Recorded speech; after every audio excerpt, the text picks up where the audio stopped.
تہجد، وطر، تراوی یہ ایک ہی نماز کے نام ہے، میں نے ثابت کیا، اور یہ بالکل سونے کی شرط بالکل باطل ہے، کوئی سونے کی شرط نہیں ہے۔ اور اگر کوئی کہتا ہے کہ سونا شرط ہے، وہ دلیل لے کے ان کو پوچھیں گے یہ تہجد کی نماز نبی علیہ السلام نے اور وطر کی نماز اور تراوی کی نماز جامع ترمذی میں آتا ہے کہ عشاء کے ساتھ بھی پڑھی ہے، مڈ نائٹ میں بھی، آخری رات میں پڑھی ہے، تو آپ پڑھ سکتے ہیں۔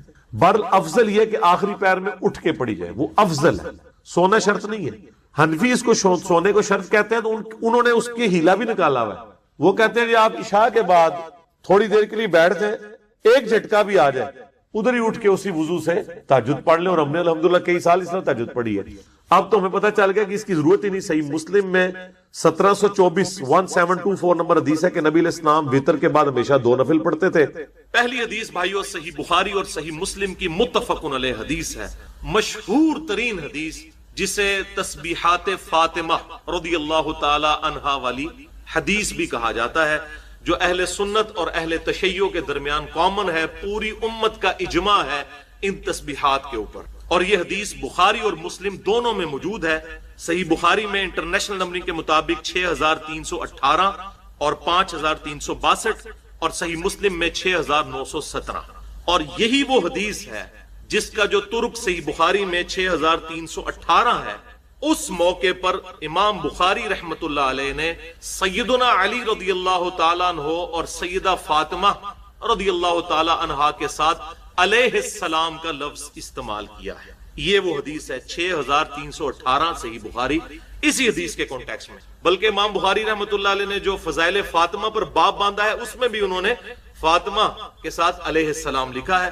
بیسیکلی امام بخاری رحمت اللہ علیہ نے ان ناسبیوں کا رد کیا جو سیدنا علی رضی اللہ تعالیٰ عنہ کے فضائل سے چڑ کھاتے تھے، اور اہل سنت کا موقف بیان کیا کہ یہ کوئی رافضیت نہیں ہے ائمہ اہل بیت کے ساتھ علیہ السلام کا لفظ استعمال کر۔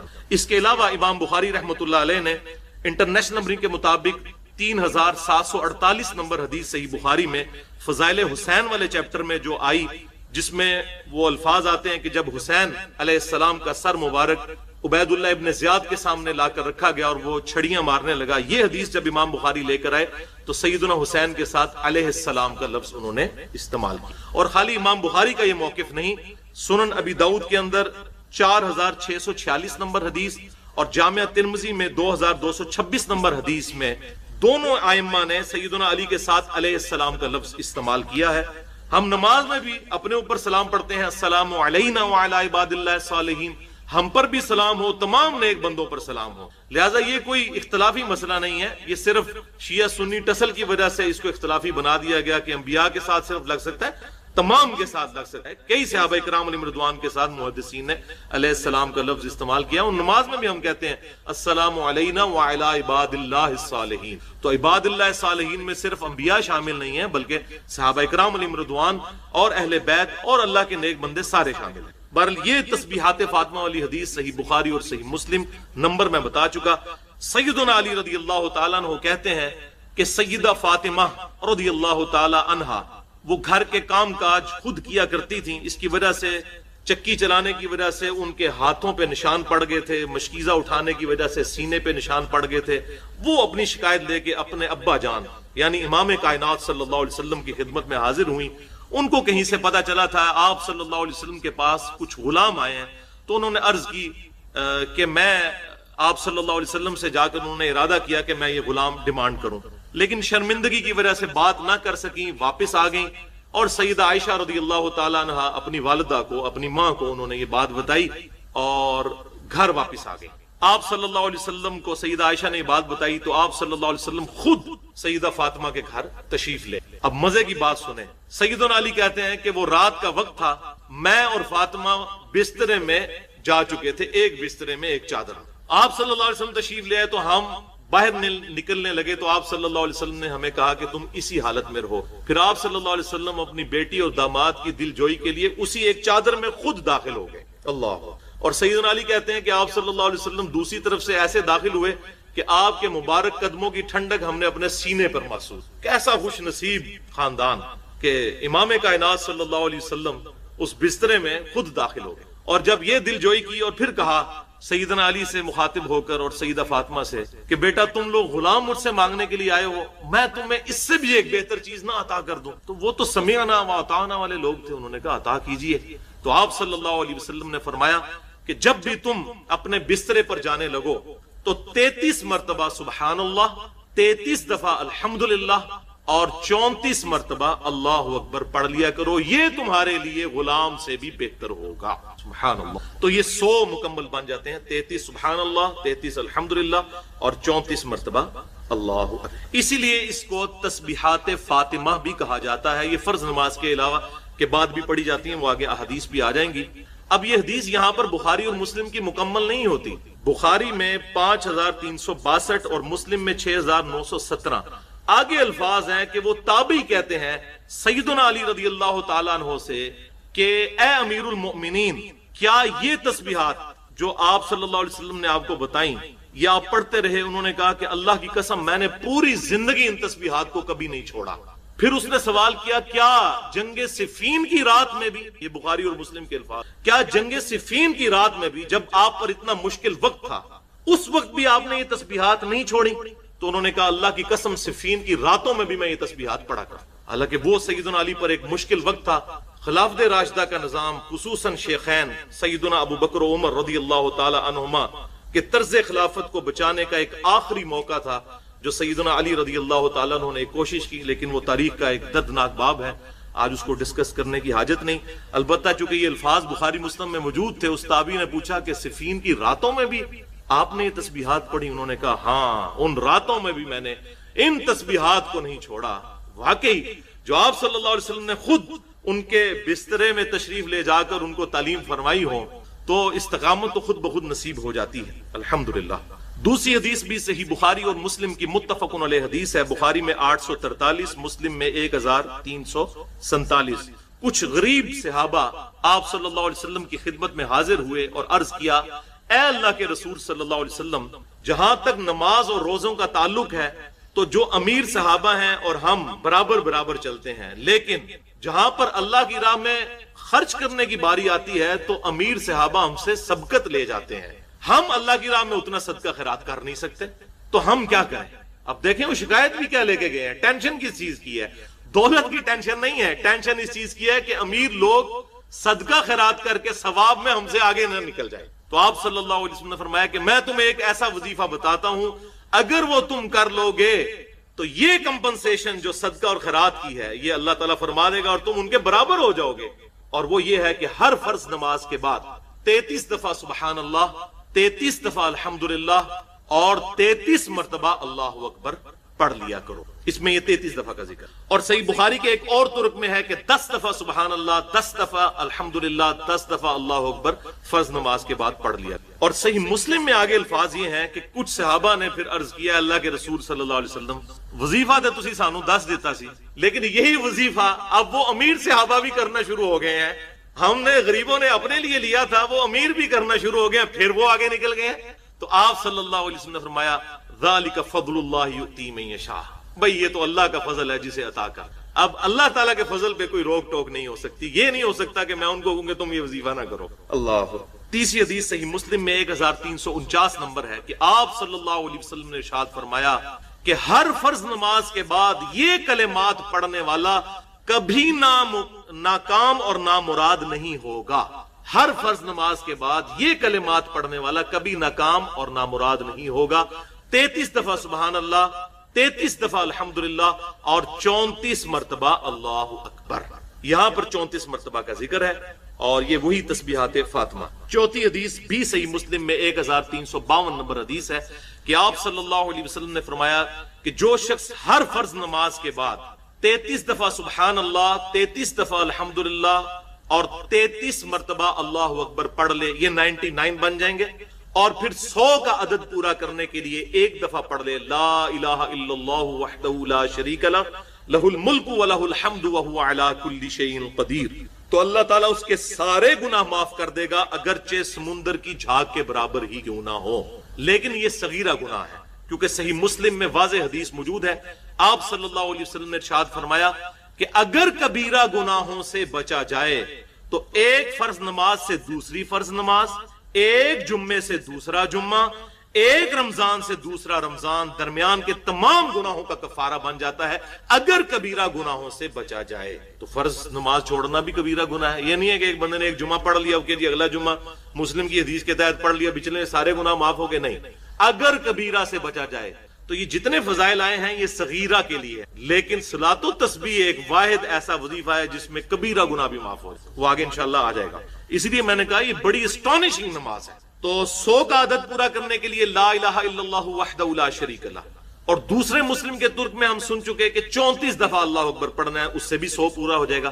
لہذا یہ دو طریقے ہیں 100 کو پورا کرنے کے، ایک دفعہ اللہ اکبر پڑھ لیں، تینوں 33 مرتبہ سبحان اللہ الحمدللہ اللہ اکبر، یہ 33 مرتبہ، اور پھر 100 پورا کرنے کے لیے یا ایک دفعہ اللہ اکبر کہہ لیں یا ایک دفعہ لا الہ الا اللہ وحدہ لا شریک لہ لہ الملک ولہ الحمد وہو علی کل شیء قدیر، اور بہتر ہے کہ ان دونوں وظائف پہ عمل کیا جائے بیک وقت۔ سنن نسائی کے اندر اسی کانٹیکسٹ میں ایک حدیث ہے 1351، اس میں آپ صلی اللہ علیہ وسلم نے فرض نماز کے بعد 25 مرتبہ 4 وظائف تعلیم، 25 مرتبہ سبحان اللہ، 25 دفعہ الحمدللہ، 25 دفعہ اللہ اکبر، اور 25 دفعہ لا الہ، یہ وہ 4 کلمات صلاۃ و تسبیح والے پورے ہو گئے۔ اب آپ ذرا اگلی حدیث سنیں اور اپنا ایمان تازہ کریں۔ 5ویں حدیث صحیح مسلم میں انٹرنیشنل نمبر کے مطابق 5601 نمبر حدیث کہ آپ صلی اللہ علیہ وسلم نے ارشاد فرمایا اللہ تعالیٰ کے نزدیک سب سے محبوب ترین کلمات 4 ہیں، سبحان اللہ والحمد للہ ولا الہ الا اللہ واللہ اکبر۔ یہ صحیح مسلم کی ہے۔ چھٹی حدیث بھی صحیح مسلم کی ہے 6847 کہ آپ صلی اللہ علیہ وسلم نے ارشاد فرمایا کہ یہ 4 کلمات پڑھنا مجھے ہر اس چیز کے مل جانے سے محبوب ہے جس پہ سورج طلوع ہوتا ہے، یعنی دنیا اور دنیا کے اندر جو کچھ ہے یہ مجھے مل جائے، اس سے بڑھ کر مجھے محبوب ہے کہ میں ایک دفعہ یہ 4 کلمات پڑھ لوں، سبحان اللہ والحمد للہ ولا الہ الا اللہ واللہ اکبر۔ اور 7ویں حدیث جامعہ ترمذی میں 3383 اور سنن ابن ماجہ میں 3800 نمبر حدیث کہ آپ صلی اللہ علیہ وسلم نے ارشاد فرمایا، یہ مشہور حدیث ہے، سب سے افضل ذکر ہے لا الہ الا اللہ، اور سب سے افضل بہترین دعا ہے الحمدللہ۔ اور اسی کانٹیکس میں جامعہ ترمذی میں ایک اور حدیث ہے 3517 اور 3519 کہ آپ صلی اللہ علیہ وسلم نے ارشاد فرمایا کہ سبحان اللہ آدھے میزان کو بھر دیتا ہے، اور الحمدللہ اس کو پورا میزان کو بھر دیتا ہے، اور اللہ اکبر زمین و آسمان کے درمیان جتنا فاصلہ ہے اس سب کو ثواب سے بھر اللہ۔ اور 8ویں حدیث آخری حدیث اس کانٹیکسٹ میں موسٹ اسٹانشنگ حدیث ہے وظائف کے حوالے سے۔ یہی وجہ ہے کہ یہ سارے وظائف اور خصوصاً یہ 8ویں حدیث میں نے اپنے اذکار والا کارڈ جو ہے صبح شام کا بلو کارڈ جو ہماری ویب سائٹ ahlsunnatpak.com پہ اس کا PDF بھی رکھا ہوا ہے، اس میں میں نے یہ وظیفہ ڈالا ہے اور بھائیوں کو کہتا ہوں کہ یہ وظیفہ کیا کریں۔ کمال حدیث، یہ حدیث جامعہ ترمذی میں انٹرنیشنل نمبر کے مطابق 3471 نمبر حدیث ہے، 3471 3471، لیکن اس کا یہ طرق ترمذی میں ضعیف ہے، اس میں ضحاک بن حمزہ راوی ضعیف ہے، لیکن اسی سے ملتی جلتی ایک حدیث صحیح سند کے ساتھ سنن نسائی الکبریٰ میں انٹرنیشنل نمبرنگ کے مطابق 10680 نمبر حدیث ہے کہ سیدنا علی رضی اللہ تعالیٰ عنہ کی بڑی بہن جو تھی سیدہ ام ہانی بنت ابی طالب رضی اللہ تعالیٰ عنہا، یہ ایک بوڑھی خاتون تھی اور آپ صلی اللہ علیہ وسلم اکثر ان کے پاس جایا کرتے تھے، آپ کی بڑی بہنوں کی طرح تھی، بہت بوڑھی خاتون تھی، بوڑھیاں تھی۔ ایک دفعہ آپ صلی اللہ علیہ وسلم وہاں گئے تو انہوں نے کہا یا رسول اللہ صلی اللہ علیہ وسلم میں اتنی بوڑھی ہو چکی ہوں، مجھے کوئی ایسا وظیفہ بتا دیں کہ میں بیٹھے بیٹھے اسے پڑھ لوں اور مجھے بہت زیادہ ثواب ملے۔ تو آپ صلی اللہ علیہ وسلم نے اس موقع پہ یہ وظیفہ بتایا، کمال وظیفہ ہے، حیران ہو جائیں گے آپ اس کی فضیلت سن کے کہ یہ اتنی زیادہ فضائل، میرے خیال ہے یہ 5 یا 7 منٹ کی تسبیحات ہیں، لیکن آپ ذرا اس کے فضائل سنیں حیران ہو جائیں گے۔ سنن نسائی الکبریٰ انٹرنیشنل نمبر کے مطابق 10680 نمبر حدیث، آپ صلی اللہ علیہ وسلم نے فرمایا کہ تم دن بھر میں 100 مرتبہ سبحان اللہ پڑھ لیا کرو۔ اب مجھے بتائیں دن بھر میں سبحان اللہ 100 دفعہ پڑھنے کے لیے کیا 1.5-2 منٹ چاہیے؟ لیکن شیطان کرنے نہیں دے گا. بخاری اور مسلم کی متفقن علیہ حدیث ہے. آپ صلی اللہ علیہ وسلم نے فرمایا اللہ تعالیٰ کو سب سے بڑھ کر محبوب عمل یہ ہے کہ وہ استقامت کے ساتھ روزانہ کیا جائے اگرچہ وہ تھوڑی مقدار میں ہو. شیطان استقامت نہیں کرنے دیتا. استقامت میں ہی قیامت ہے, اسی میں کرامت ہے. قیامت چھپی ہے اس میں. 100 مرتبہ سبحان اللہ روزانہ پڑھ لیا کرو. یہ اس طرح ہوگا گویا تم نے 100 غلام اللہ کی راہ میں آزاد کر دی. صرف 100 دفعہ سبحان اللہ. ابھی جناب یہ معاملہ ختم نہیں ہوا, آگے سنیں.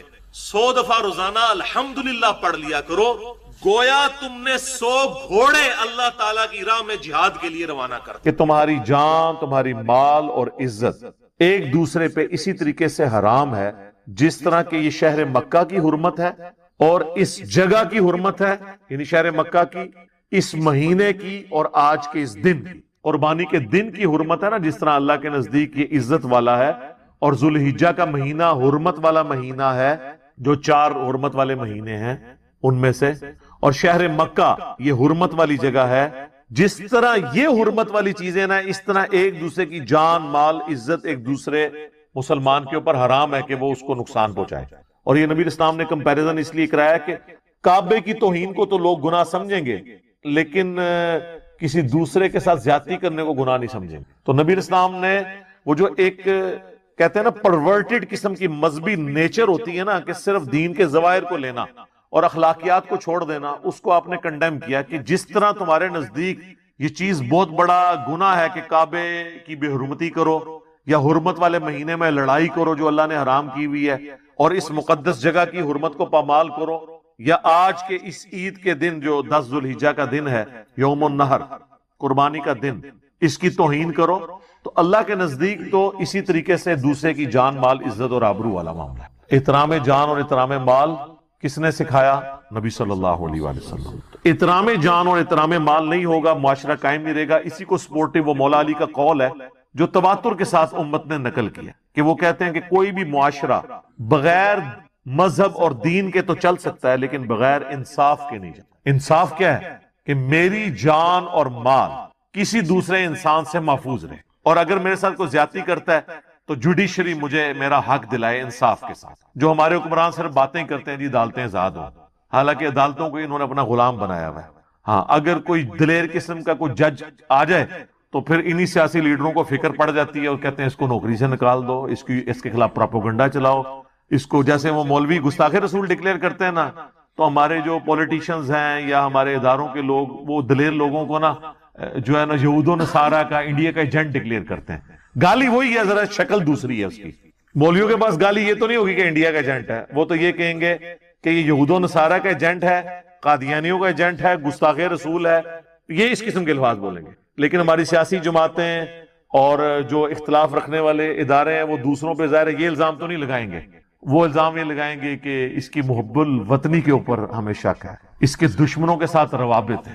تو جوڈیشری جس معاشرے میں آزاد نہیں ہوگی, یہ آج ہم یورپ اور امریکہ کی تعریفیں کرتے ہیں, حالانکہ وہاں پر کتنی بے دینیت ہے. صرف ایک چیز ہے وہاں پہ, انصاف. یہ بات کرنا آسان ہے نا. ہمارے ملک میں تو آپ دوسرے فرقے کے بندے کو اجازت نہیں دیتے کہ وہ ترقی کر جائے. یورپ اور امریکہ کے اندر انہوں نے نہیں یہ دیکھنا کہ یہ سب کانٹیننٹ کا رہنے والا ہے, یہ چائنا کا رہنے والا ہے, یا ہمارا شہر, یہ جو پرفارم کرے گا اوپر جائے. کتنے ہمارے سب کانٹیننٹ کے لوگ بلینر وہاں ہوئے ہیں اور کوئی ان سے ان کی دولت ہتھیا نہیں سکتا, اغوا برائے تاوان نہیں کر سکتا. آپ ذرا امیجن کریں, ادھر یہاں حوصلہ ہے کسی میں؟ یہاں تو کئی ٹی وی چینلز والے ہیں, جب وہ ان کی مرضی کا کام نہیں کرتے تو ان کو فون کر کے کہتے ہیں جناب باز آ جاؤ نہیں تو انو قادیانی ڈکلیئر کرنے لگے ہیں. 2-4 ویڈیو چڑھانی ہے نا, وہ اپنے آپ پروگرام ہی ڈیلیٹ کر دے گا. یہ ہتھیار کسی کے پاس یورپ اور امریکہ میں ہے کہ آپ کو قادیانی ڈکلیئر کرنے لگے ہیں؟ کر کے دیکھو, اگلے کورٹ میں جائیں گے ہرجانہ بھگتنا پڑے گا آپ کو. یہاں کوئی نہیں, سنوائی نہیں کہیں پہ, الزامات جھوٹے لگا دیتے ہیں. دیکھیں پولیٹیکل لیڈرز ایک دوسرے کے اوپر کس طرح الزام لگاتے ہیں, کہتے ہیں یہودی ایجنٹ ہے, دوسرا کہہ دیتا ہے کہ یہ جناب انڈیا کا ایجنٹ ہے, اور اسی طرح چلتا ہے. تو یہ اللہ سے ڈرنا چاہیے. تو احترام جان اور احترام مال, تو سیدنا علی کا جو قول ہے نا کہ انصاف کے بغیر معاشرہ نہیں رہ سکتا, انصاف کی وجہ سے وہ معاشرے قائم ہے. اور آج آپ دیکھ لیں وہاں پہ لوگ سکون کی زندگی گزار رہے ہیں. یہاں پہ آپ اپنے مذہب پہ بات کرتے ہوئے ڈرتے ہیں کہ مولوی چوکی نہ دے تو انو کدھر ہے. آپ یورپ امریکہ میں چلے جائیں, آپ کو یہودی اور عیسائی پادریوں سے بھی خطرہ نہیں ہوگا کہ آپ دین کی بات کر رہے تھے، یہ آپ کے ساتھ کوئی ایکٹیویٹی پرفارم کر دیں. تو اسی لیے یہاں جتنے لوگ ہیں وہ پولیٹیکل اسائلم کے لیے یا مذہبی طور پہ اپنے آپ کو علماء کرام کے شر سے بچانے کے لیے غیر مسلم ملکوں میں ہی تو جاتے ہیں، مسلمان ملکوں میں تو نہیں جاتے. آپ دیکھ لیں کتنے آپ کے علماء وہاں بیٹھے ہوئے ہیں. جاوید احمد غامدی صاحب ہندوؤں کے ڈر سے وہاں بیٹھے ہوئے ہیں، لیکن وہاں دیکھ لیں وہ بیٹھے ہوئے ہیں. اب امریکہ چلے گئے ہیں تو وہاں ان کو سکون ہے. اپنی بات ٹھیک ہے، علمی اختلاف کو رکھ سکتا ہے وہ اپنی جگہ، لیکن یہاں پہ لوگ علمی اختلاف نہیں رہنے دیتے. مجھے خود غامدی صاحب بتانے لگے کہ میں تو 5 وقت نماز پڑھتا تھا مسجد میں، ماڈل ٹاؤن میں جب رہتے تھے. تو ایک دن کہتے ہیں ایک مسجد کے بزرگ نے مجھے سائڈ پہ جا کے کہا، اور کہا بڑے اخلاص کے ساتھ کہ دیکھیں آپ کی مطلب اللہ کے ساتھ کمٹمنٹ اپنی جگہ، لیکن آپ اپنی جان کے تو دشمن ہیں، ہمارے پہ مہربانی فرمائیں، یہاں پہ بم پھٹا تو ہم آپ کے ساتھ خام خواہ شہید ہو جائیں گے، تو آپ گھر میں نماز پڑھا کریں. کیونکہ ان دنوں وہ یہ ضرب عضب اور رد الفساد نہیں ہوا تھا نا، تو اس لیے جو نان اسٹیٹ ایکٹر ہیں نا وہ بڑے عروج پہ تھے، اور غامدی صاحب ان کے خلاف کھڑے ہوئے تھے. ٹھیک ہے، مولوی تو ظاہر آپ کو پتا سپورٹر تھے، اور کسی زمانے میں ہمارے وہ ریاستی ادارے بھی ان کے سپورٹر تھے. وہ جب پھر ان اداروں کو فٹ ہوئے وہ بندے، ہم تو اس وقت بھی کہتے تھے یہ تمہارے گاٹے فٹ ہو جائیں گے، اپنی جو ہے نا یہ ڈاکٹرن بدلو، اپنا نیریٹو بدلو.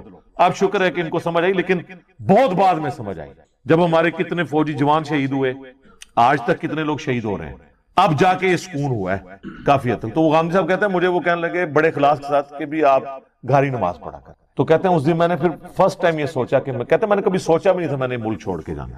تو یہاں تو لوگ کہہ دیتے ہیں ملک چھوڑ کے کیوں چلے گئے. جناب آپ کی تو جرت نہیں ہے کہ آپ ایک عالم دین ممبر پہ جھوٹ بول رہا ہو یا غلط حدیثیں بیان کر رہا ہو جو حدیثیں ہو ہی نہ، اور جھوٹے واقعات بیان کر رہا ہو، آپ جمعے کے خطبے کے بعد اس سے سوال بھی نہیں پوچھ سکتے.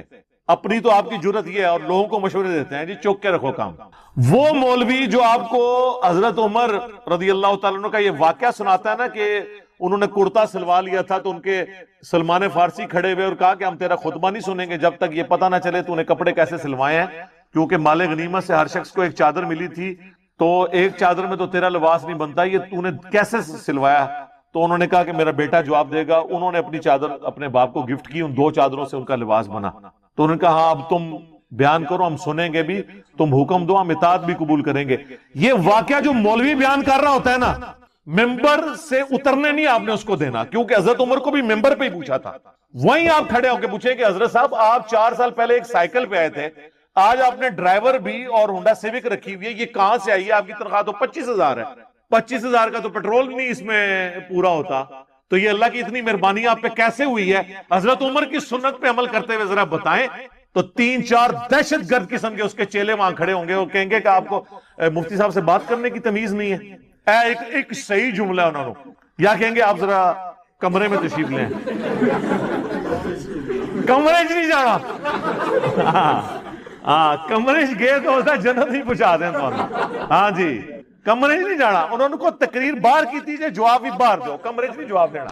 تقریراں کر دیو باہر ممبراں ہوتے ہیں تو جواب لینا سے کہا دیو کمرے جاؤ تھوڑا اکرام مسلم کریے. تو سب کہانی ہے، یہ نہیں آپ کے اکاؤنٹیبل ہو سکتے، صرف آپ ان کی تقریریں سن لیں. اللہ کے نبی چٹائی پہ بیٹھتے تھے تو ہی بہنا نہ چھوڑ دیں میرے بھائی. ان کا لیونگ سٹینڈرڈ آپ دیکھیں، آپ حیران ہو جائیں گے. کوئی پرائم منسٹر، کوئی آرمی چیف اس لائف کو نہیں انجوائے کر رہا جو یہ لوگ کر رہے ہیں. آرمی چیف یا پرائم منسٹر کی تو عزت لوگ اس کے عہدے کے دبدبے کی وجہ سے کریں گے، اور اتنا ہی عرصہ کریں گے جتنے دن ہے وہ. بعد میں آپ دیکھ لیں آج مشرف کا کیا حال ہو رہا ہے.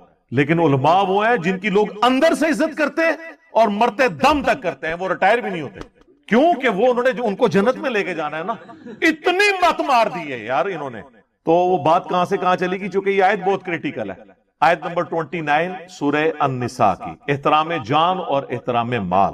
یا ایھا الذین آمنوا لا تأکلوا اموالکم بینکم بالباطل، اے اہل ایمان مت مال ہڑپ کرو ایک دوسرے کا باطل طریقے سے.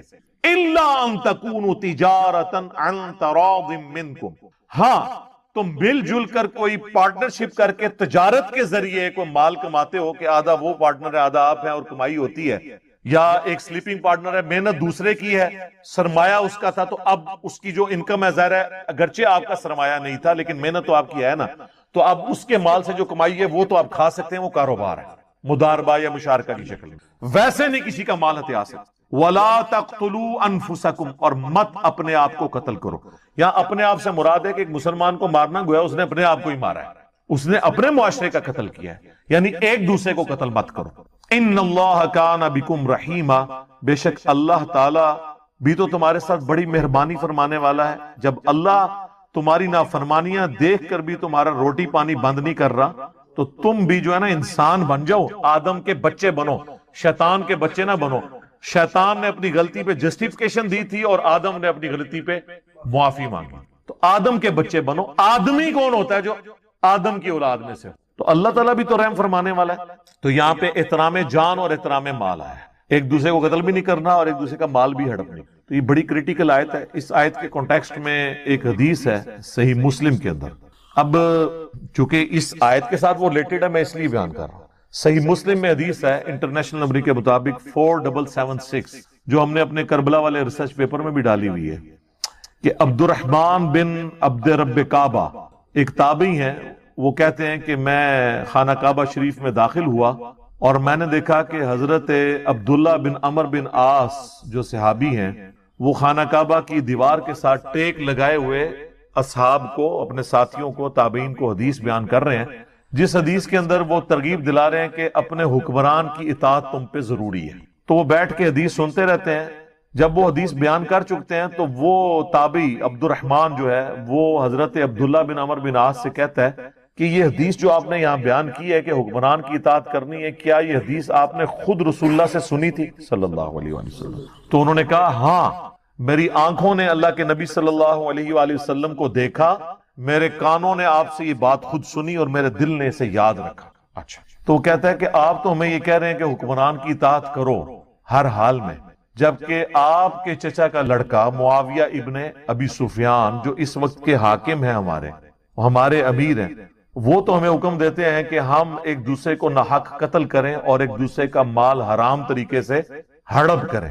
اور اللہ قرآن میں کہتا ہے، یہی آیت پھر انہوں نے پڑھی، لا تأکلوا اموالکم بینکم بالباطل الا ان تکونوا تجارتا عن تراض منکم ولا تقتلوا انفسکم.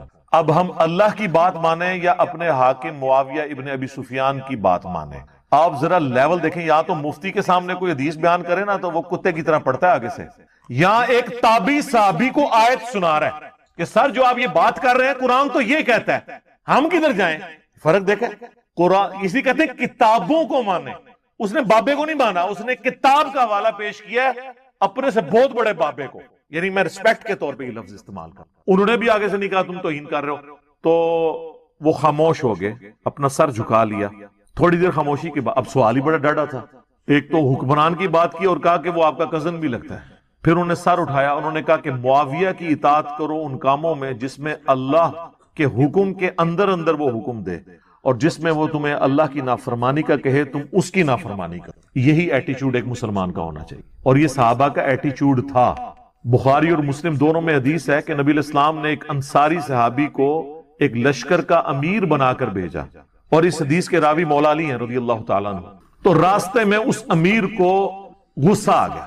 غصہ آیا تو اس نے ایک لکڑیوں کا بہت بڑا الاؤ جلایا، بہت بڑا لکڑیوں کا آپ سمجھ لیں گٹھا جمع کر کے اس کو آگ لگائی، اور اس نے کہا کہ دیکھو نبی علیہ السلام نے مجھے تمہارا امیر بنایا اور امیر کی اطاعت واجب ہے. بخاری مسلم میں حدیث ہے نا کہ جس نے میرے بنائے ہوئے امیر کی اطاعت کی اس نے میری اطاعت کی، اور جس نے میری اطاعت کی اس نے اللہ کی اطاعت کی، اور جس نے میرے بنائے ہوئے امیر کی نافرمانی کی اس نے میری نافرمانی کی، اور جس نے میری نافرمانی کی اس نے اللہ کی نافرمانی. تو اس نے کہا کہ میں تمہارا امیر ہوں اور میں تمہیں حکم دیتا ہوں کہ تم اس آگ میں چھلانگ لگاؤ. یعنی غصہ ٹھنڈا کرنا سی، انہوں نے وہ آگے سٹ رہے. اب وہ تو جناب آگے کو مخلد تو نہیں تھے نا سر، وہ یہ تو نہیں کہتے تھے کہ مفتی صاحب نے فرما دیا لاؤ چھال. انہوں نے کہا کہ بڑا پیارا جملہ بولا. انہوں نے کہا ہم تو آگ سے بچنے کے لیے ہی رسول اللہ کے دین کو قبول کیا تھا ہم نے، اور تم ہمیں آگ میں پھینک رہے ہو. ہائے ہائے ہائے. آج کوئی یہاں تو لوگ پیروں کے کہنے پہ بچے ذبح کرتے ہیں. چلے بچے ذبح کرنا تو آپ کو یعنی ایک دم لگتا ہے کہ بہت بڑا جرم ہے. اس سے بڑا جرم یہ ہے کہ پیروں کے، بزرگوں کے، مفتیاء کے، علماء کے کہنے کے اوپر لوگ سنت کے مطابق نماز پڑھنے سے ڈر جاتے ہیں، رسول اللہ کا طریقہ چھوڑ دیتے ہیں، لیکن وہ ہمیں نظر نہیں آتا. بچہ مر جائے تو نظر آ جاتا ہے. انہوں نے آپ کا امام بھی قتل کیا ہوا ہے. وہ ایمان ہم قتل کروا لیتے ہیں، تو ٹھیک ہے جی وہ جانے انشاءاللہ تعالیٰ وہ سنبھال لیں گے، وہ کی تو سامبھن گے تو ہم نال ہی لے کے جان گے جتنے انہوں نے آپ جانا ہے، ٹھیک ہے نا جی۔ تو خیر اسی دوران وہ آگ ٹھنڈی ہو گئی اور اس صحابی کا غصہ بھی ٹھنڈا ہو گیا۔ حدیث کے الفاظ ہیں کہ اس صحابی کا غصہ بھی ٹھنڈا ہو گیا، اور جیسے ہی وہ سفر سے واپس آئے نا، انہوں نے سیدھا رسول اللہ کو شکایت کی کہ جی آپ کے امیر نے ہمارے ساتھ یہ کیا ہے۔ نبی علیہ السلام فرمایا اگر تم لوگ اپنے امیر کے کہنے پر اس آگ میں چھلانگ لگا دیتے تو جہنم کی آگ۔ صحیح مسلم میں حدیث ہے کہ اللہ کے محبوب صلی اللہ علیہ وآلہ وسلم فرماتے ہیں کہ مردے کو کے مرنے کے بعد اس کے سارے اعمال منقطع ہو جاتے ہیں سوائے 3 اعمال کے۔ نمبر 1 صدقہ جاریہ، یعنی اس نے اپنی کوئی زندگی میں صدقہ جاریہ کا کام کیا تھا جو اس کے مرنے کے بعد بھی لوگ اس کے بینیفیشری ہیں۔ کسی نے کنواں کھدوا دیا، کسی نے مسجد میں لائٹنگ کروا دی، لائٹنگ یہ جلسوں والی نہیں، یہ والی لائٹ جس کی ضرورت ہے، یا مسجد میں کسی نے سب بچھوا دی، ایئر کنڈیشن لگوا دیا، یا کسی غریب بچے کا خرچہ، اس طرح کی جو بھی چیزیں۔ دوسرا فرمایا کہ علم کی بات، جیسے امام بخاری امام مسلم نے فوت ہوئے 200 سال ہونے والے ہیں، 1200 سال، 256 ہجری میں فوت ہوئے امام بخاری، 261 میں امام مسلم، آلموسٹ 1200 سال ہونے کو آئے ہیں، لیکن ان کی تعلیمات سے ان کے جو علمی ان کی جو کنٹریبیوشن تھی آج تک لوگ فائدہ اٹھا رہے ہیں۔ آج بھی جب بخاری شریف پڑھی جائے گی ان کو ثواب ملے گا، یہ ان کے اپنا اعمال ہے۔ ظاہر ہے وہ تو ان کی اپنی کنٹریبیوشن ہے، لاجیکل ہے کہ ایک بندے نے صدقہ جاریہ کیا یا اس نے کوئی علمی کاوش کی ہے تو اس کو ثواب ملنا چاہیے کیونکہ اس کی کنٹریبیوشن ہے۔ تیسری چیز اللہ کے محبوب صلی اللہ علیہ وآلہ وسلم کی اسی حدیث میں صحیح مسلم میں آتا ہے کہ تیسری چیز جو ہے وہ نیک اولاد ہے جو اس کے لیے دعا کر مرنے کے بعد۔ ویسے تو دعا تو سب کی لگتی ہے لیکن نیک اولاد چونکہ اس کی انویسٹمنٹ ہے وہ صدقہ جاریہ ہے۔ نیک اولاد کے اعمال کا آٹومیٹک ثواب ماں باپ کو مل جائے، اور ان کی دعا اس لیے بھی کہ وہ ظاہر دل سے کریں گے۔ جس بندے کو آپ نے پیسے دے کے اور خدمت کے لیے بلا کے دعا کروائی ہے گھر میں، یا کوئی 30 40واں جو آپ نے رسومات بنائی ہوئی ہیں، اس کو کیا ایسے غرض ہے کہ اس کی بخشش ہوئی ہے یا نہیں ہوئی ہے، وہ تو اپنے پیسے کے لیے آیا ہوا ہے۔ تو نیک اولاد جو دعا کرتی ہے اس میں الفاظ ہے۔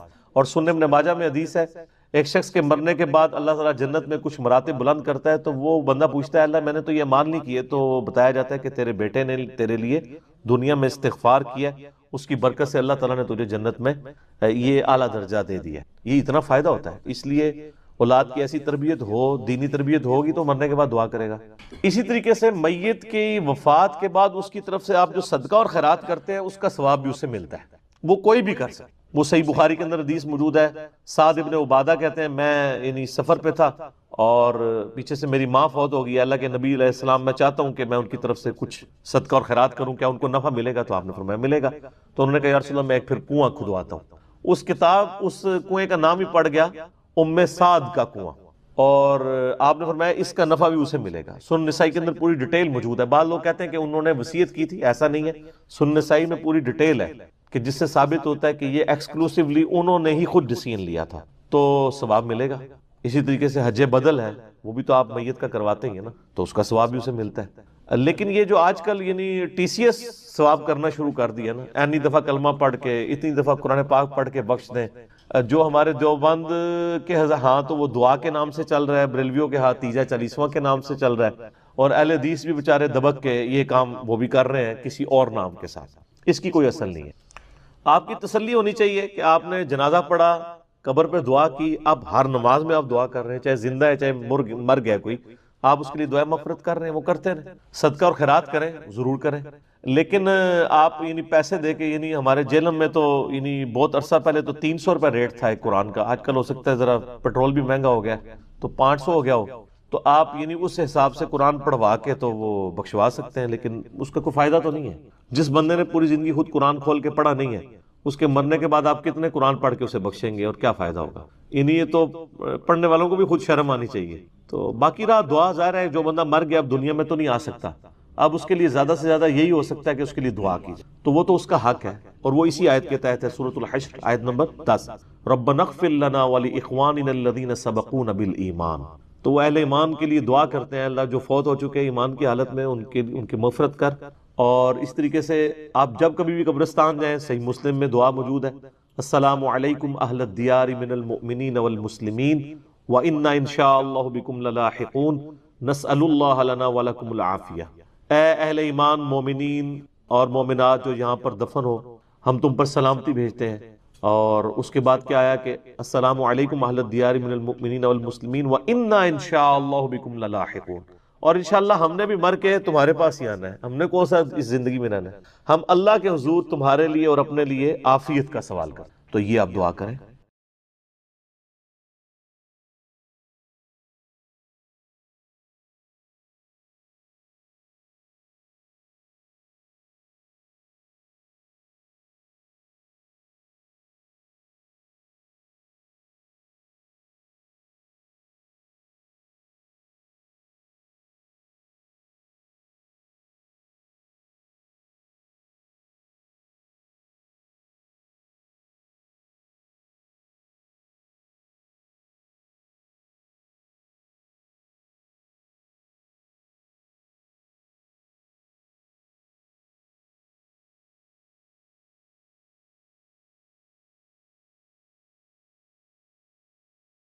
بہرحال اصالِ ثواب کی ایک جو فارم ہے سب سے بڑی، جس کے اوپر پوری امت کا اجماع ہے، وہ ہے میت کے لیے دعائے مغفرت کرنا۔ یہ ہے اصل بنیاد، باقی ساری چیزیں اس کے بعد میں آتی ہیں، اور اس کی جڑ قرآن میں ان الفاظ کے اندر موجود ہے۔ سورۃ الحشر کی آیت نمبر 10 ہے، اعوذ باللہ من الشیطان الرجیم، بسم اللہ الرحمن الرحیم، والذین جاءوا من بعدہم، وہ اہل ایمان جو کہ بعد میں آنے والے ہیں، یقولون، وہ کہتے ہیں اپنے سے جو اگلے گزر چکے ہیں ان کے حق میں دعا کرتے ہوئے، ربنا اغفر لنا ولاخواننا الذین سبقونا بالایمان، اے رب ہمارے مغفرت فرما دے ہماری اور ہمارے بھائیوں کی جو ہم سے پہلے ایمان کی حالت میں دنیا سے رخصت ہو گئے، ولا تجعل فی قلوبنا غلا للذین آمنوا، اور ہمارے دل میں کوئی کجی، کوئی ٹیڑھ پن، کوئی بغض و کینہ ان لوگوں کے بارے میں نہ رکھ جو مر چکے۔ ظاہر ہے جو مر چکا ہے وہ اپنے انجام کو پہنچ چکا ہے۔ صحیح بخاری میں حدیث ہے کہ مردوں کو گالی مت دو، وہ اپنے انجام کو پہنچ چکے ہیں، اچھے یا برے۔ ربنا انک رؤوف الرحیم، اے میرے رب بے شک، اے ہمارے رب بے شک تو بخشنے والا ہے، مہربان ہے۔ تو یہ اہل ایمان کو یہ بات سکھائی گئی ہے کہ ان کی یہ روش ہونی چاہیے کہ جو بھی ایمان کی حالت میں ان سے پہلے لوگ چلے گئے ان کے لیے دعائیں مغفرت کریں۔ اب یہ ایک الگ حقیقت ہے تلخ کہ ایمان کی حالت میں ہمارے معاشرے کے اندر تو اسی کو سمجھا جاتا ہے جو آپ کے فرقے پہ مرا ہو، کیونکہ دوسرے فرقے پہ مر جائے تو وہ تو ایمان کی حالت میں مرا ہی نہیں ہے۔ تو اب یہ ایک تلخ حقیقت ہے، اور اسی وجہ سے آپ دیکھتے ہیں کہ جب ایک مکتب فکر کے لوگ دوسرے مکتب فکر کا جنازہ پڑھ لیتے ہیں تو پھر بعد میں ان کے علماء فتویٰ دیتے ہیں کہ بھئی آپ کا تو نکاح ہی ٹوٹ چکا ہے، آپ نکاح بھی دوبارہ کروائیں اور تجدید ایمان بھی کروائیں، اور اس قسم کی کئی ایک فنی ویڈیوز جو اوریجنل ویڈیوز ہیں، اسلام کا مذاق اڑانے والی، مسلمانوں کی وجہ سے جو ویڈیوز بنی ہیں وہ معاشرے کے اندر عام ہیں، وہ آپ نے اکثر اوقات دیکھی ہوں گی۔ اب میرے بھائیو، یہ جو دعا کا معاملہ ہے یہ اللہ تعالیٰ نے ایسا اوبلیگیٹری رکھا ہے کہ ہماری جو اسلام کی بیسک ٹیچنگز ہیں ان کے اندر اس کو ایک ضروریات دین کے طور پر اللہ تعالیٰ نے ان چیزوں کو جاری فرما دیا ہے۔ جیسا کہ صحیح بخاری اور صحیح مسلم کی متفق علیہ حدیث ہے کہ اللہ کے محبوب صلی اللہ علیہ وآلہ وسلم نے فرمایا کہ ایک مسلمان کے دوسرے مسلمان پہ 5 حقوق ہیں، جب وہ اس سے ملے تو اسے سلام کرے، یہ پہلا حق ہے۔ دوسرا حق، جب وہ بیمار ہو جائے اس کی عیادت کرے۔ تیسرا حق، جب وہ مر جائے تو اس کی نماز جنازہ پڑھے، تو ظاہر ہے نماز جنازہ میں دعا مانگے گا مرے ہوئے کے لیے۔ چوتھا حق، جب وہ دعوت دے تو اس کی دعوت کو قبول کرے۔ اور 5واں حق یہ ہے کہ جب وہ چھینک کے جواب میں الحمدللہ کہے تو آپ اس کے جواب میں کہیں یرحمک اللہ، اللہ تعالیٰ تجھ پر رحم فرمائے۔ تو یہ 5 بنیادی حقوق ہیں، جس میں تیسرا حق ایک مسلمان کی نماز جنازہ پڑھنا ہے، اور نماز جنازہ میں ظاہر ہے کہ دعا اللہ تعالیٰ نے اس کے اندر بلٹ ان رکھ دی ہے۔ صحیح مسلم میں ایک حدیث ہے کہ اللہ کے محبوب صلی اللہ علیہ وآلہ وسلم نے فرمایا کہ جس کے جنازے میں 40 ایسے لوگ شریک ہوں جو اللہ تعالیٰ کے ساتھ شرک نہ کرتے ہوں تو اللہ تعالیٰ ان 40 لوگوں کی شفاعت اس میت کے حق میں قبول و منظور فرما دے گا، یعنی اس کی مغفرت فرما دے گا۔ تو یہ بہت بڑی فضیلت ہے۔ تو یہ بھی مرے ہوئے بندے کو زندہ لوگوں کی طرف سے پہنچنے والی ایک نفع مند چیز ہے۔ آپ اسے ایصال ثواب کہہ لیں، آپ اس کو دعائے مغفرت کہہ لیں، کوئی بھی۔ نماز جنازہ میں ہم جو دعا مانگتے ہیں، ویسے تو کئی ایک دعائیں رپورٹ ہوئی ہیں، سب سے مشہور دعا وہ ہے جو جامعہ ترمذی کے اندر ہے، سنن نبی داؤد کے اندر ہے، سنن ابن ماجہ کے اندر ہے، اور مشکات المصابیح کے اندر بھی موجود ہے۔ اللہم اغفر لی حینا و میتنا، اے اللہ ہمارے جتنے زندہ ہیں ان کی بھی مغفرت فرما، اور جو مر چکے ان کی بھی مغفرت فرما۔ اللہم اغفر لی حینا و میتنا و شاہدنا و غائبنا، اور جتنے یہاں پہ موجود ہیں ان کی بھی، اور جو یہاں پر موجود نہیں ان کی بھی، وصغیرنا و کبیرنا، اور جتنے ہمارے چھوٹے ہیں اور جتنے ہمارے بڑے ہیں، وذکرنا و انثانا، اور جتنے مرد ہیں اور جتنی عورتیں ہیں۔ اللہم من احییتہ منا فاحیہ علی الاسلام، اے اللہ جب تک تو ہمیں زندہ رکھے تو اسلام پر زندہ رکھنا۔ ومن توفیتہ منا فتوفہ علی الایمان، اور جب ہمیں موت آئے تو ایمان کی حالت میں موت آئے، آمین۔ اچھا مزے کی بات دیکھیں کہ اس میں میت کا ذکر صرف ایک دفعہ ہے، باقی سب زندوں کے لیے دعائیں ہیں۔ اور یہ جو جنازے کی ایکٹیویٹی بیسیکلی رکھی اس لیے گئی ہے کہ ایک تو آپ اپنے مسلمان بھائی کا حق پورا کریں گے، اور دوسرا آپ وہاں پہ جا کے اپنی موت کو یاد کریں، نہ کہ وہاں پہ بھی جا کے آپ واٹس ایپ میسیجز دیکھ رہے ہوں۔ آپ دیکھ رہے ہیں کہ میت کو دفنایا جا رہا ہوتا ہے اور لوگوں کے فون بج رہے ہوتے ہیں، کئی لوگ تو یعنی میت کو دفنانے کے لیے قبر میں اترے ہوتے ہیں نا، تو ان کے بھی فون وہاں پہ بج رہے ہوتے ہیں۔ یعنی یہ ہماری کمٹمنٹ کا لیول ہے آخرت کے ساتھ اور دنیا کے ساتھ، یہ آپ کمپیریزن کر سکتے۔ پھر اس سے اگلا ورژن ہے، سنن نبی داؤد میں حدیث ہے کہ جب اپنے بھائی کو دفنا چکو تو اس کی قبر پر کھڑے ہو کر اس کے قبر میں سوالات کی استقامت کے لیے دعا کرو، یہ نبی الاسلام نے حکم دیا۔ ایک تو ویسے ہمارے یہاں پہ عموماً لوگ نماز جنازہ کے بعد دعا مانگنا شروع کر، تو وہ تو کوئی ثابت نہیں ہے۔ وہ جس سنن نبی داؤد یا سنن نسائی کی حدیث کا سہارا لیتے ہیں وہ تو الفاظ ہی کچھ اور ہیں۔ وہ یہ کہ جب اپنے بھائی کے لیے جنازہ پڑھو تو خلوص سے اس کے لیے دعا مانگو، تو وہ یہ کہتے ہیں کہ جنازہ پڑھنے کے بعد مانگو، حالانکہ اس چیپٹر کی آپ ہیڈنگ دیکھ لیں، وہ جنازے کے اندر پڑھے جانے والی دعاؤں کا ذکر ہو رہا ہے۔ اور یہاں پہ کیا ہوتا ہے کہ ہمارے جو حنفی بھائی ہیں بریلوی اور دیوبندی، ان کا جنازہ تو 1 منٹ کا بھی مشکل سے ہوتا ہے، اور بعد میں دعا جو ہے وہ 5 سے 10 منٹ کی ہو رہی ہوتی ہے۔ دیوبندی نہیں مانگتے، اور ان سے پوچھیں کیوں نہیں مانگتے، وہ کہتے ہیں ثابت نہیں ہے۔ اور جب ان سے یہ پوچھیں کہ یہ جو فرض نماز کے بعد آپ اجتماعی دعا کرتے ہیں، ویسے تو اکیلے جو مرضی آپ کریں، یہ کہاں سے ثابت ہے؟ وہ کہتے ہیں یہ علماء نے جاری کی ہے تاکہ امت سے دعا اٹھ نہ جائے۔ تو کیا صرف دیوبندی علماء کو یہ حق حاصل ہے کہ وہ دین میں چیزیں خود سے انجیکٹ کریں گے؟ بریلویوں کو کوئی حق حاصل نہیں ہے، حقیقتاً تو دونوں کو کوئی حق حاصل نہیں، یہ دونوں نے ہی دین کے اندر اپنی طرف سے چیزیں داخل کر دی۔ اصل دعا جو ہے وہ قبرستان میں دفنانے کے بعد آپ نے قبر کے اوپر کھڑے ہو کر کرنی ہے، دفنانے کے دوران بھی ہے، صحیح سند کے ساتھ، مشکات المصابیح کے اندر موجود ہے، کتب ستہ میں سے یہ ابو داؤد ہے، یہ ترمذی کے ریفرنس ہے کہ آپ نے دفناتے ہوئے یعنی 3 مٹھیاں کم از کم مٹی کی بھر کے ڈالنی ہے قبر کے اوپر، بسم اللہ وعلی ملت رسول اللہ، اللہ کے نام سے شروع کرتا ہوں اور رسول اللہ کی ملت کے اوپر، تو یہ آپ نے پڑھ کے اس کے اوپر ڈالنی ہے۔ پھر دفنانے کے بعد جب آپ نے دعا مانگنی ہے تو ظاہر ہاتھ اٹھا کے مانگنی ہے۔ یہ بعض لوگوں کو ایک مسئلہ ہو جاتا ہے کہ شاید قبر پہ اگر ہاتھ اٹھا کے دعا مانگی تو یہ کوئی شرک ہو جائے گا۔ شرک تو تب ہوگا جب آپ مردے سے مانگ رہے ہوں گے، آپ اللہ سے مانگ رہے ہیں۔ صحیح مسلم میں اوپر تلے کئی احادیث ہیں کہ نبی الاسلام نے بقیع غرقد قبرستان میں جا کر 3 دفعہ دعا کی ہاتھ اٹھا کر، اور 3 دفعہ پھر ہاتھوں کو واپس لے کے۔ تو یہ تو سنت ہے، اس میں کوئی حرج نہیں ہے، قبرستان میں بھی آپ ہاتھ اٹھا کے دعا کر سکتے ہیں۔ پھر قبرستان میں دفنانے کے بعد میت کے لیے دعا کرنا، اور پھر قبر کے اوپر اتنی دیر بیٹھنا کہ جتنی دیر ایک اونٹ کو نحر کر کے اس کا گوشت تقسیم کیا جائے۔ تو یہ صحیح مسلم کے اندر حضرت عمر ابن عاص کی وصیت ہے، انہوں نے اپنے بیٹے کو وصیت کی تھی کہ جب میں مر جاؤں میری قبر پہ اتنی دیر بیٹھے رہنا کہ جتنی دیر ایک اونٹ کو نحر کر کے اس کا گوشت تقسیم کیا جاتا ہے، یعنی 2 سے 2.5 گھنٹے، تاکہ میں اپنی قبر کے ساتھ مانوس ہوں، اور تاکہ میں یہ جان لوں کہ میں نے اپنے رب کے آئے ہوئے فرشتوں کو کیا جواب دینا ہے۔ اب وہ اس لفظ کو بھی لوگ پکڑتے ہیں، وہ کہتے ہیں جان لوں کا مطلب یہ ہے کہ وہ باہر سے کوئی آواز لگائے گا۔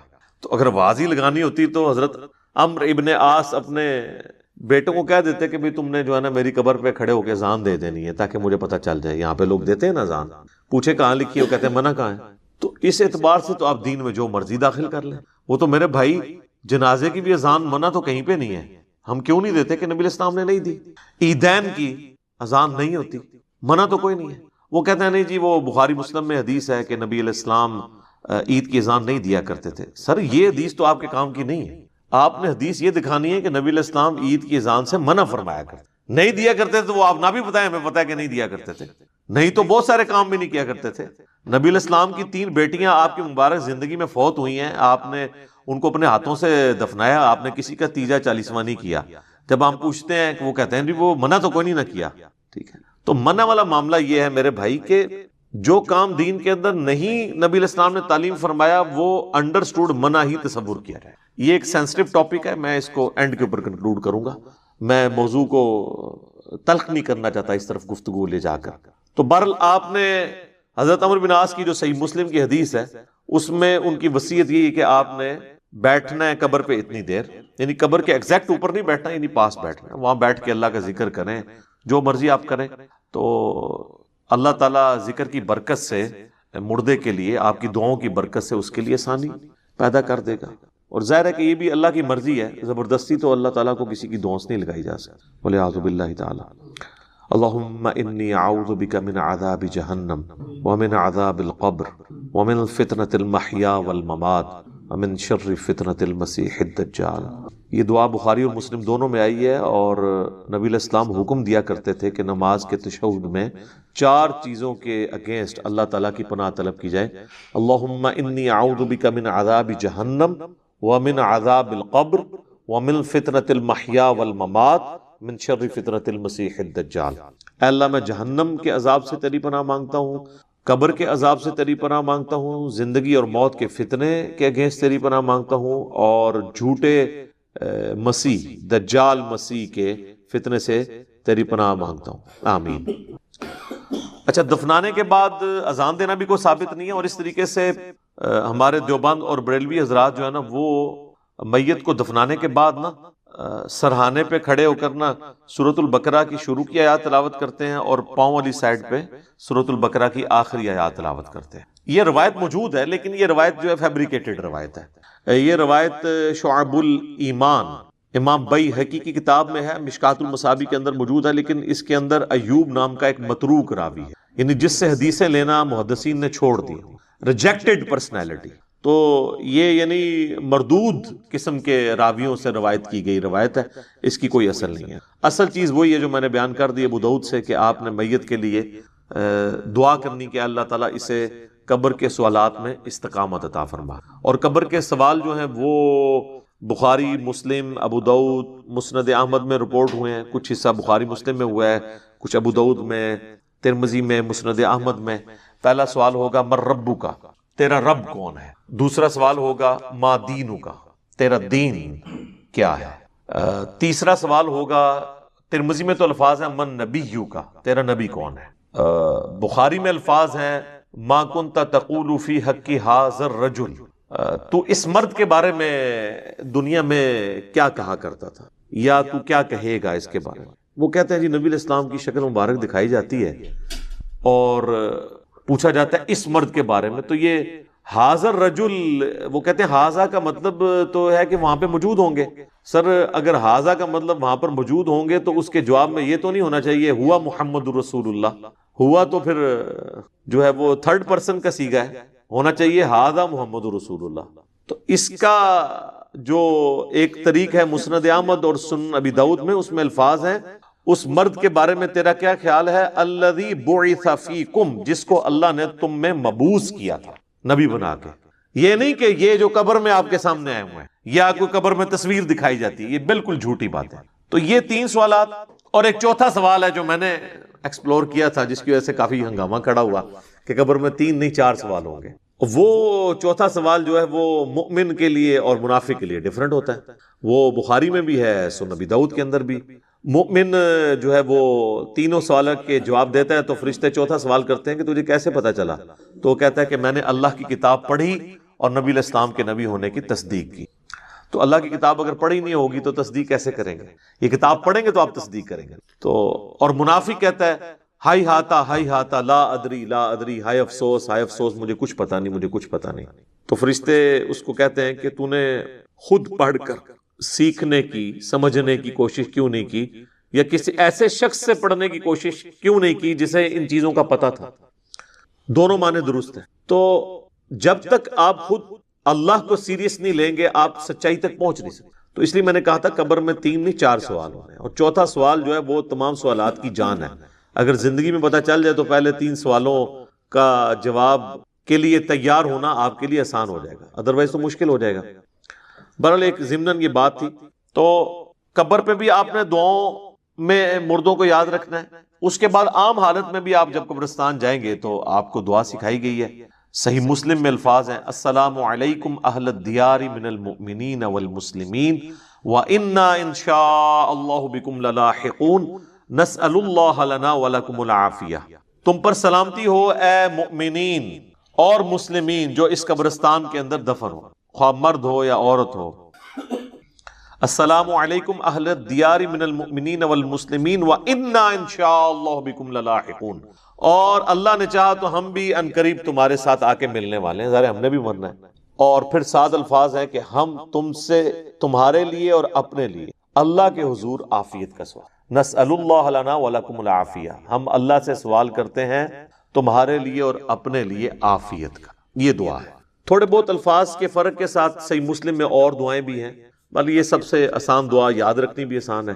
ایک دعا ہے جامع ترمذی کے اندر، السلام علیکم یا اہل القبور، وہ روایت اصول محدثین پہ ضعیف ہے، اصل دعا یہی ہے۔ بلکہ صحیح مسلم میں ایک حدیث ہے، اما عائشہ کہتی ہیں کہ نبی علیہ السلام ایک دفعہ میرے ساتھ بستر پہ لیٹے تھے، تو تھوڑی دیر بعد آپ نے یہ محسوس کیا کہ میں سو گئی ہوں، تو آپ علیہ السلام چپکے سے اپنے بستر سے نکلے اور بقیع غرقد مدینے کے قبرستان کی طرف چلے گئے۔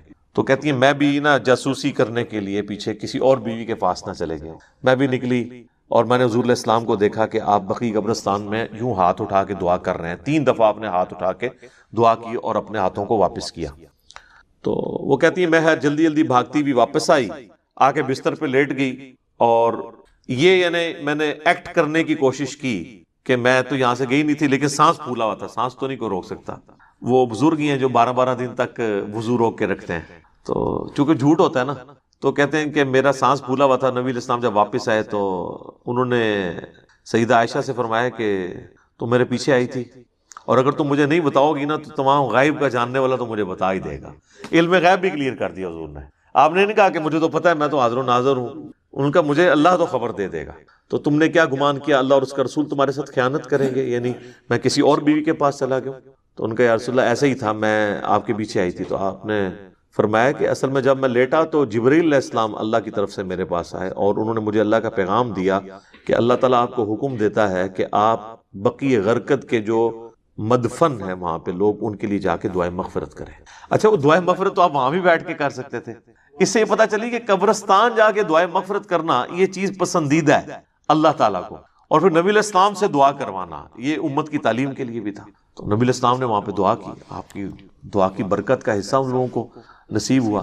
تو اس سے یہ پتہ چلا کہ آپ قبرستان جا کے آپ ہاتھ اٹھا کے بھی دعا کریں گے، رات کے وقت بھی جا سکتے ہیں۔ اور صحیح مسلم میں الفاظ ہیں، اما عائشہ کہتی ہیں کہ نبی علیہ السلام اکثر بقیع غرقد قبرستان چلے جایا کرتے تھے دعا کرنے کے لیے قبرستان میں۔ تو یہ یعنی نبی صلی اللہ علیہ وآلہ وسلم کی سنت ہے۔ باقی ہاتھ اٹھا کے دعا کرنا فرض نماز کے بعد بھی اپنی انڈیویجول دعا کر سکتے ہیں، اس کے لیے تو کوئی ممانعت نہیں۔ ابو داؤد میں تو روایت کمزور ہے، لیکن المستدرک للحاکم میں صحیح سند سے ہے کہ تمہارا رب سخی ہے، کریم ہے، حیا فرماتا ہے ایسے شخص سے جو اس کے حضور ہاتھ اٹھا کے دعا کرتا ہے کہ اسے محروم لوٹائے۔ ہاتھ اٹھا کے دعا کرنا اللہ تعالیٰ کو بغیر ہاتھ اٹھائے دعا کرنے سے زیادہ محبوب ہے۔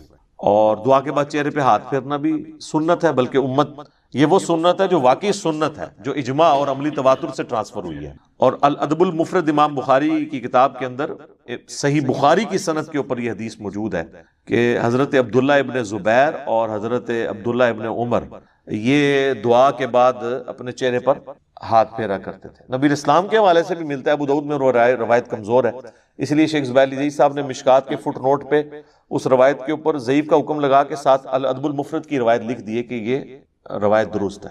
ویسے بھی امت کا اجماع ہے، اس کے لیے حدیثوں کی تو ہمیں حاجت نہیں ہے، امت کا اجماع اور عملی تواتر سنت سے چہرے پہ ہاتھ پھیرنے کو ٹرانسفر کر رہی ہے۔ لہٰذا چند ایک علماء عرب کا اسے بدعت کہنا ان کے یعنی کم علمی کی نشانی ہے اور ایک تنگ نظری کی نشانی ہے۔ اوورال یہاں پہ بھی جو اہل حدیث ہیں وہ چہرے پہ ہاتھ پھیرنے کے قائل ہیں. میں یہ ضمناً ساتھ چھوٹے چھوٹے مسائل بتا دیتا ہوں تاکہ آسانی ہو جائے. تو آپ نے چہرے پہ ہاتھ بھی پھیرنے ہیں. اس طریقے سے صحیح مسلم میں حدیث ہے کہ نبی علیہ السلام اپنی والدہ کی قبر پر گئے.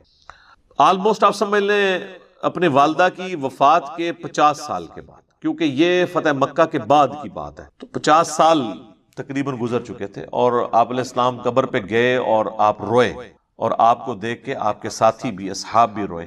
اور پھر آپ علیہ السلام نے فرمایا میں تمہیں قبروں پہ جانے سے منع کیا کرتا تھا. ظاہر نئی نئی قوم بت پرستی سے پھری تھی تو اس لیے نبی علیہ السلام احتیاط کرتے تھے. اب میں تمہیں حکم دیتا ہوں کہ قبروں پہ جایا کرو، کیونکہ یہ موت کو یاد دلاتی ہے. لیکن یہ قبروں پہ جانا ہے، مزارات کے اوپر نہیں. مزارات پہ تو سیلفیاں ہوتی ہیں اور بہت کچھ ہوتا ہے جس کا دین سے کوئی تعلق نہیں. جہاں پہ اللہ اور اس کے محبوب صلی اللہ علیہ وآلہ وسلم کی نافرمانی کے کام ہوتے ہو نا، وہاں پہ آپ نے جانا بھی نہیں. سنن نبی داؤد میں حدیث ہے کہ ایک صحابی نے کہا کہ میں نے منت مانی ہے کہ میں اونٹ قربان کروں گا مقام بوانا پہ جا کے. بعض روایتوں میں ہے کہ 100 اونٹ. تو نبی علیہ السلام نے فرمایا کہ دیکھنا وہاں پر زمانہ جاہلیت میں کسی بت کی پرستش تو نہیں ہوتی تھی اس زمانے میں، اب نہیں. اگر اس زمانے میں بھی ہوتی تھی نا تو نہیں جانا. یا وہاں پر کوئی زمانہ جاہلیت میں میلہ تو نہیں لگا کرتا تھا. انہوں نے دونوں چیزیں جب رسول اللہ کو کنفرم کی تو آپ صلی اللہ علیہ وآلہ وسلم نے پھر ان کو اجازت دے دی، ٹھیک ہے کہ تم کرو. پھر آپ علیہ السلام نے فرمایا کہ ایسی منت نہ پوری کرو جو تمہیں یعنی عاجز کر دے. اس طرح کی منت نہ مانو، اور اگر مانی ہے تو اس کو منت کو پورا نہ کرو. اور اللہ کی نافرمانی میں بھی منت نہ مانی جائے. اور جو اللہ کی نافرمانی میں ہوگی آپ نے اس کا کفارہ بھی نہیں دینا ہوگا. جیسے میرا بیٹا ہوا تو اس کی چٹکیا فلاں دربار پہ جا کے منواؤں گا. تو اب یہ ساری منت اس کو توڑ بھی دیں، توڑنا واجب ہے اور کفارہ بھی نہیں. اگر کوئی صحیح کوئی منت مانی تھی تو آپ اس کا کفارہ ادا کریں گے. ویسے ہوتا کچھ نہیں ہے. بخاری مسلم میں حدیث ہے کہ منت ماننے سے کنجوس کا مال نکل جاتا ہے، یہ مصیبت کو نہیں ٹال سکتا. تو بہرحال یہ ہے کہ آپ نے منت کا پھر کفارہ وہی ہے جو بخاری مسلم میں ہے کہ منت توڑنے کا کفارہ وہی ہے جو قسم توڑنے کا کفارہ سورۃ المائدہ کی آیت نمبر 89 میں ہے کہ ایک غلام آزاد کریں یا 10 مساکین کو کھانا کھلائیں یا 10 مساکین کو کپڑے لے کر دیں. اور اگر کوئی غریب ہے تو 3 مسلسل روزے رکھ لیں. تو اس طرح کی پھر منتیں آپ نے پوری نہیں کرنی ہوگی. بہرحال نبی علیہ السلام نے اپنی والدہ کی قبر پہ جا کے یہ امت کو میسج دیا کہ آپ نے قبروں کو لاوارث نہیں چھوڑنا. قبروں پہ جانا ہے، قبروں پہ جا کے عبرت حاصل کرنی ہے، اور قبروں پہ جا کے ان قبر والوں سے نہیں مانگنا بلکہ ان کے لیے دعا کرنی ہے کہ اللہ تعالیٰ ان کی مغفرت کا کوئی سامان کرے، کیونکہ وہ ہماری دعاؤں کے محتاج ہیں جو قبرستان میں دفن ہے، کیونکہ وہ تو اب اپنے اعمال آگے نہیں بڑھا سکتے. تو جو ہم پیچھے بچ گئے ہیں ہماری ذمہ داری ہے ہم ان کے لیے جا کے دعائے مغفرت والا معاملہ کریں. اچھا، اسی طریقے سے صحیح بخاری اور صحیح مسلم دونوں میں حدیث ہے کہ نبی علیہ السلام کو ایک صحابی کی وفات کی خبر ملی تو نبی علیہ السلام نے دونوں ہاتھ یوں بلند کر کے، حتیٰ کہ صحابہ کہتے ہیں ہم نے آپ کے بغلوں کی سفیدی بھی دیکھی، کیونکہ آپ کا اکثر لباس تہمد اور اوپر چادر ہوتی تھی. اگر آپ نے کرتا نہ پہنا ہو اور صرف چادر اوپر لی ہوئی ہو اور یوں ہاتھ اٹھائیں تو بغلوں کی سفیدی ظاہر ہو جاتی ہے. تو آپ نے کہا اے اللہ ابو عامر کو بخش دے اور اسے کثیر مخلوق پر فضیلت عطا فرما. تو اس سے ثابت ہوا کہ مرے ہوئے شخص کے لیے ہاتھ اٹھا کے آپ دعا کر سکتے ہیں ان الفاظ کے ساتھ.